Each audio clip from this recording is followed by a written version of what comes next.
বাংলাদেশের ভোটের রাজনীতিতে নতুন যুগের সূচনা হতে যাচ্ছে। এক ছাতার নিচে দেশের সব ইসলামী দল, ধর্মপ্রাণ মানুষের এমন প্রত্যাশা অবশেষে পূরণ হওয়ার পথে। ছাত্র জনতার অভ্যুত্থানের পর ইসলামী দলগুলোর দৌড়ঝাঁপ বেড়ে গেছে।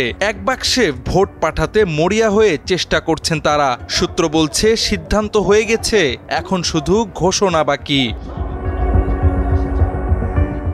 বরাবরই দেশের রাজনীতির মঞ্চে বড় ভূমিকা রাখেন কওমি ঘরানার প্রবীণ আলেমরা। এবারের ঐক্য প্রচেষ্টায়ও তারা এগিয়ে এসেছেন। সঙ্গে আলো ফেলছে সবচেয়ে বড় ইসলামী দল জামাতে ইসলামী। দুই ধারার দীর্ঘদিনের দূরত্ব ঘুচিয়ে নির্বাচনী সমঝোতা সৃষ্টি করতে যাচ্ছে নতুন মেরু। যেখানে আদর্শ ছিল বিভাজনের কারণ, সেখানে এখন হাতে হাত মেলানোর চেষ্টা।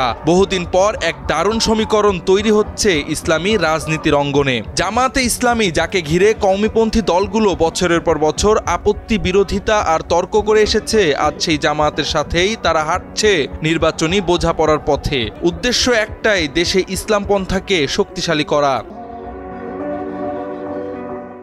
এর মধ্যেই দলগুলো বৈঠকে বসেছে বেশ কয়েকবার। ইসলামী আন্দোলন, খেলাফত মজলিস, জমিয়তে উলামা ইসলাম, বাংলাদেশ খেলাফত মজলিস, সাথে জামাতে ইসলামী।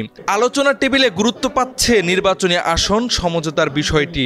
সবার ঐক্যমত্যের ভিত্তিতে একটি আসনে ইসলামপন্থীদের একজন প্রার্থী ঠিক করা হচ্ছে।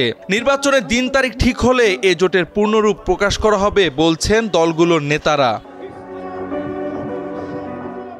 জোটের নাম ঠিক হয়নি, তবে অভ্যন্তরীণ বার্তা স্পষ্ট।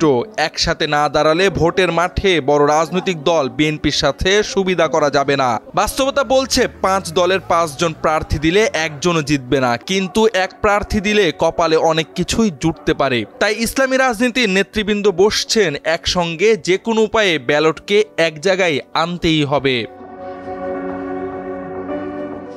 স্বাভাবিকভাবেই বিএনপি চায় না ভোটের মাঠে সব ইসলামী দল তাদের বিরুদ্ধে থাকুক। তাই জমিয়ত সহ পুরনো জোটভুক্ত দলগুলোকে সঙ্গে রাখতে মরিয়া তারা। ফলে একদিকে বিএনপির ছায়া, অন্যদিকে জামাতের সাথে জোট গঠনের আয়োজন কওমি নেতৃত্বকে ফেলেছে বাস্তবমুখী সিদ্ধান্ত গ্রহণের উত্তাল পরিস্থিতিতে। দিন শেষে বিএনপির চেয়ে বৃহৎ ইসলামী জোটই তাদের কাছে গুরুত্ব পাচ্ছে।